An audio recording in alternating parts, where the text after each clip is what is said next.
kinekwestiyon ni Senadora Miriam Defensor Santiago ang pamumudmod ni Senate President Juan Ponce Enrile ng savings ng Senado. Nagpapalakas daw ba si Enrile sa ibang senador? Pero giit ni Enrile, illegal daw ang kanyang ginawa at handa siyang humarap sa investigasyon. Nakatutok si Sandra Aguinaldo. Nagpunta sa Senadora Miriam Defensor Santiago sa Centro Escolar University kanina para mag-lecture tungkol sa charter change. Wala raw siyang baong pick-up lines pero may pangkiliti pa rin sa mga kabataan. Sa mga kalaban ko sa politika, ang sabi ko sa kanila ay ganito, siguro Phil-Am ka. Kasi feelingera ka na, ambisyosa ka pa.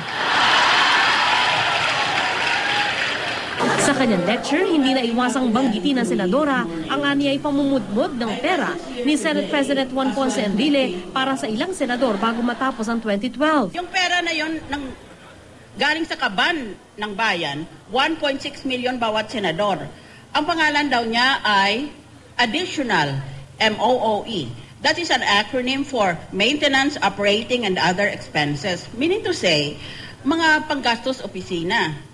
Ngayon, katapusan na ng taon, bakit mo ibibigyan? Meron pang dagdag, 250,000 bawat senador, pati na ako niyan, na personal gift ng Senate President. Bakit personal na pera niya ba yun? Hindi. Kinuha niya sa savings niya. As Senate President, pera rin ng taong bayan. Paano nangyari ito sa ating bansa? Nang pera ng bayan ngayon ay pwede nang gamitin na personal. Sa ilalim ng saligang batas, otorisado ang President, Senate President, House Speaker, Chief Justice at mga pinuno ng mga Constitutional Commission na gamitin ang savings o perang natipid ng kanilang opisina para sa iba pang item na nasa General Appropriations Law. Ayon na rin kay Enrile, namigay siya ng 1.6 million pesos sa ilang senador para sa Maintenance, Operations, and Other Expenses o MOOE. Very clearly, MOOE is simply a code name for the fact that, in effect, the Senate President is giving to every senator additional pork barrel to be spent at the discretion of the senator. Hirit pa na Senadora, posibleng nagpapalakas si Enrile sa mga kasamahan lalo pat may mga usap-usapang papalitan na ito bilang Senate President. Itinanggi na dati ni Enrile na suhol ang kanyang ibinigay sa mga kapwa-senador. Hindi rin daw siya lumabag sa saligang batas. I said repeatedly that this is a fund of the Senate.